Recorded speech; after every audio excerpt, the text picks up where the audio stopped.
ਖਾਣ ਪੀਣ ਦਾ ਸ਼ੌਕ ਉਸੇ ਤਰ੍ਹਾਂ ਹੀ ਬੇਅੰਤ। ਮੈਂ ਬਾਈਪਾਸ ਮੇਰਾ ਹੋਇਆ, ਠੀਕ ਹੈ ਜੀ। ਅਤੇ ਆਪਣਾ ਮੈਂ ਕੁਛ ਮਹੀਨਾ 1.5-2 ਮਹੀਨੇ ਪਹਿਲਾਂ ਇੰਗਲੈਂਡ ਗਿਆ ਸ਼ੂਟਿੰਗ ਕਰਨ। ਇੰਗਲੈਂਡ ਜਾਣ ਤੋਂ ਪਹਿਲਾਂ ਵੀ 10-15 ਦਿਨ ਮੈਨੂੰ ਹਾਰਟ ਅਟੈਕ ਹੋਇਆ, ਠੀਕ ਹੈ ਜੀ।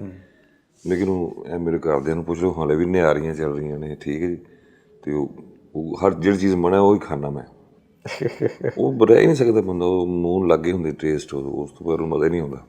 ਤੁਹਾਡਾ ਪਸੰਦੀਦਾ ਕਿਹੜਾ ਥੀਏਟਰ ਦਾ ਡਰਾਮਾ? ਇੱਕ ਤਾਂ ਜਨਮ ਦੀ ਮੈਲੀ ਚਾਦਰ ਦੀ ਗੱਲ ਅਸੀਂ ਕਰ ਰਹੇ, ਇਸ ਤੋਂ ਇਲਾਵਾ ਇਸ ਏਰਾ ਤੋਂ ਬਾਅਦ ਕਿਹੜਾ ਐਸਾ ਥੀਏਟਰ ਹੋਇਆ ਜਿਹੜਾ ਤੁਸੀਂ ਕਹਿੰਦੇ ਹੋ ਯਾਰ ਇਹ ਮੰਚ ਦਾ ਕ੍ਰਾਈਟੇਰੀਆ ਬਹੁਤ ਚੰਗਾ ਹੈ?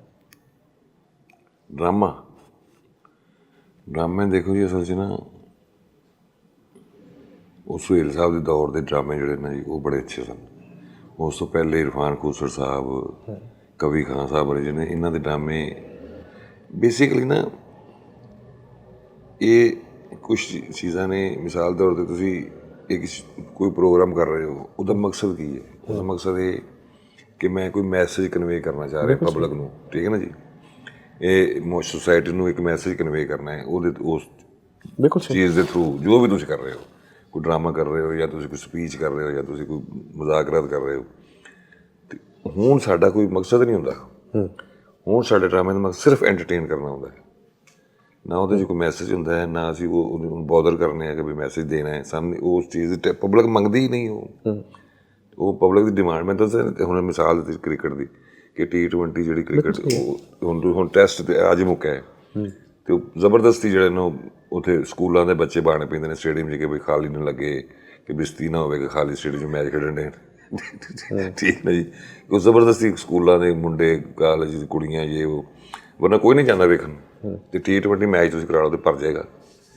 ਨਹੀਂ, ਲੇਕਿਨ ਤੁਹਾਡਾ ਇਸ ਬਾਰੇ ਵਿੱਚ ਕੀ ਪੁਆਇੰਟ ਆਫ ਵਿਊ ਹੈ ਕਿ ਸੁਸਾਇਟੀ ਨੂੰ ਫਨੂਨ ਲਤੀਫਾ ਦੇ ਲੋਕ ਡਰਾਈਵ ਕਰਦੇ ਨੇ ਜਾਂ ਸੁਸਾਇਟੀ ਇਹਨਾਂ ਲੋਕਾਂ ਨੂੰ ਡਰਾਈਵ ਕਰਦੀ ਹੈ? ਬੇਸਿਕਲੀ ਨਾ ਸਾਡਾ ਜਿਹੜਾ ਮੁਲਕ ਹੈ ਨਾ ਜੀ, ਇਹ ਕੋਈ ਆਰਟਿਸਟਿਕ ਨਹੀਂ ਹੈਗਾ, ਫਨਕਾਰ ਸੁਸਾਇਟੀ ਨਹੀਂ ਹੈਗੀ ਸਾਡੀ। ਇਹ ਹੈਗੇ ਨੇ ਮਜ਼ਹਬੀ ਕਹਿ ਲਓ, ਕਾਰੋਬਾਰੀ ਕਹਿ ਲਓ, ਇਹ ਉਹ ਸੁਸਾਇਟੀ, ਠੀਕ ਹੈ। ਆਰਟ का नहीं आड़तियों का, ਆਰਟ ਦਾ ਨਹੀਂ, ਆੜਤੀਆਂ ਦਾ ਮੁਲਕ ਹੈ, ਠੀਕ ਹੈ ਜੀ। ਸਹੀ ਕਹਿ ਰਹੇ ਹੋ ਤੁਸੀਂ, ਬਿਲਕੁਲ ਸਹੀ ਮਿਸਾਲ ਦਿੱਤੀ।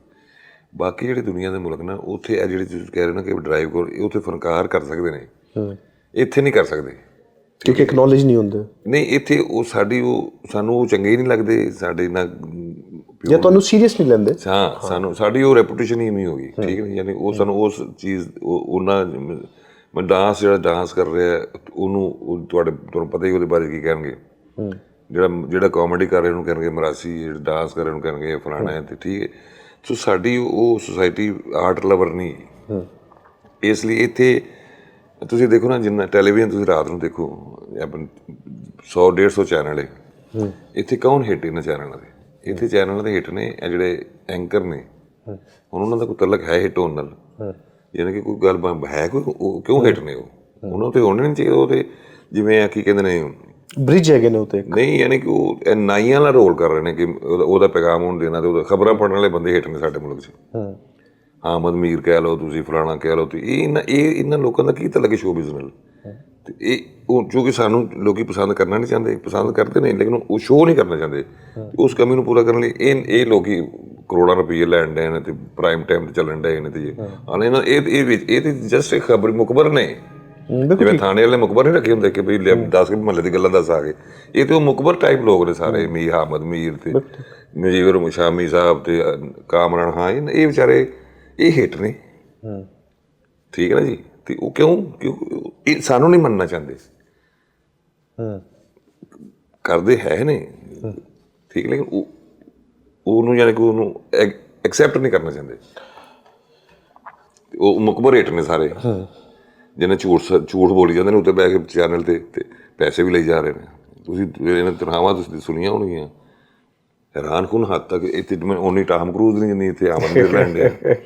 ਮੈਂ ਅੱਗੇ ਇੱਕ ਮਿਸਾਲ ਦੇਣਾ ਹੁੰਦਾ ਸਾਂ, ਥੀਏਟਰ 'ਚ ਕਿੰਨੀ ਵਾਰੀ ਮੈਂ ਗੱਲ ਕੀਤੀ ਹੈ ਕਿ ਹਾਲੀਵੁੱਡ ਦਾ ਸੁਪਰਸਟਾਰ ਟੋਮ ਕਰੂਜ਼, ਬਾਲੀਵੁੱਡ ਦਾ ਸ਼ਾਹਰੁਖ ਖਾਨ ਅਤੇ ਲਾਲੀਵੁੱਡ ਦਾ ਯਾਨੀ ਕਿ ਸਾਡਾ ਸ਼ਾਨ, ਇਹ ਬਿਲਕੁਲ ਸਹੀ, ਯਾਨੀ ਕਿ ਪੋਸਟਿੰਗ ਵਾਈਜ਼ ਤੇ ਇੱਕੋ ਹੀ ਲਫ਼ਜ਼ ਨੇ ਇਹਨਾਂ ਦੇ ਸੁਪਰਸਟਾਰ, ਬਿਲਕੁਲ ਠੀਕ, ਇੱਕੋ ਹੀ ਲਫ਼ਜ਼ ਆ ਰਹੇ ਨੇ ਇਹਨਾਂ ਤੇ ਹੈ, ਇੱਕੋ ਕੈਟਾਗਰੀ ਆ ਰਹੀ। ਬਿਲਕੁਲ ਬਿਲਕੁਲ। ਤੇ ਟੌਮ ਕਰੂਜ਼ ਦੀ ਫੀਸ ਤੁਹਾਨੂੰ ਪਤਾ ਹੈ $100 ਬਿਲੀਅਨ, ਤੇ ਸ਼ਾਹਰੁਖ ਦੀ ਫੀਸ $10 ਮਿਲੀਅਨ ਕਮ ਅਜ਼ ਕਮ ਡਾਲਰ, ਠੀਕ ਹੈ ਜੀ। ਤੇ ਸ਼ਾਨ ਦੀ ਫੀਸ $3000। ਸ਼ਾਨ ਇੱਕ ਫਿਲਮ ਦੇ ਕਿੰਨੇ ਪੈਸੇ ਲੈਂਦਾ ਸੀ? 8 ਲੱਖ 10 ਲੱਖ ਰੁਪਈਏ, ਜੋ ਕਿੰਨਾ ਬਣਦਾ ਸੀ $4000 ਜਾਂ $3000। ਤੇ ਇਹ ਤੁਸੀਂ ਫਰਕ ਤੁਸੀਂ ਦੇਖ ਰਹੇ ਹੋ ਇਹਨਾਂ ਦਾ, ਕਿ ਇੱਥੋਂ ਤੁਸੀਂ ਬਾਕੀ ਇੱਥੋਂ ਤੁਸੀਂ ਇਹਨਾਂ ਸਾਰਿਆਂ ਦੀ ਇੱਜ਼ਤ ਦਾ ਉਹ ਲਾ ਲਓ, ਬਿਲਕੁਲ ਸਹੀ ਐਸਟੀਮੇਟ, ਬਿਲਕੁਲ ਸਹੀ। ਸਟੇਟਸ ਦਾ ਕਿੰਨਾ ਫਰਕ ਆ, ਕਿੰਨਾ ਉਹ ਪੈਸਿਆਂ ਤੋਂ ਲਾ ਲਓ ਨਾ ਫਰਕ ਤੁਸੀਂ। ਟੌਮ ਕਰੂਜ਼ ਕੀ ਲੈ ਰਿਹਾ $100 ਮਿਲੀਅਨ, ਤੇ ਉਹ ਚਲੋ ਸ਼ਾਹਰੁਖ ਛੋਟੀ ਇੰਡਸਟਰੀ, ਉਹਨਾਂ ਤੋਂ 10 ਮਿਲੀਅਨ ਤਾਂ ਫਿਰ ਵੀ ਲੈ ਰਹੇ ਨੇ। 10 ਮਿਲੀਅਨ ਤੋਂ ਮੁਰਾਦ ਕਿ ਕਰੋੜ ਡਾਲਰ, ਕਰੋੜਾਂ ਰੁਪਈਏ, ਠੀਕ ਹੈ। ਤੇ ਸ਼ਾਹਰੁਖ ਲੈ ਰਿਹਾ $4000 ਫਿਲਮ ਦੇ। ਉਹ ਵੀ ਹੀਰੋ ਨੇ ਤੇ ਉਹ ਵੀ ਹੀਰੋ ਹੈ, ਉਹ ਵੀ ਆਪਣੀ ਫਿਲਮ ਦੇ ਹੀਰੋ ਨੇ ਤੇ ਇਹ ਵੀ ਹੀਰੋ ਹੈ ਸਾਡਾ। ਇਹਨਾਂ ਦਾ ਡਿਫਰੈਂਸ ਚੈੱਕ ਕਰੋ ਜ਼ਰਾ, ਉੱਥੋਂ ਪਤਾ ਲੱਗ ਜਾਏਗਾ ਅਸੀਂ ਕਿੰਨੇ ਪਾਣੀ 'ਚ।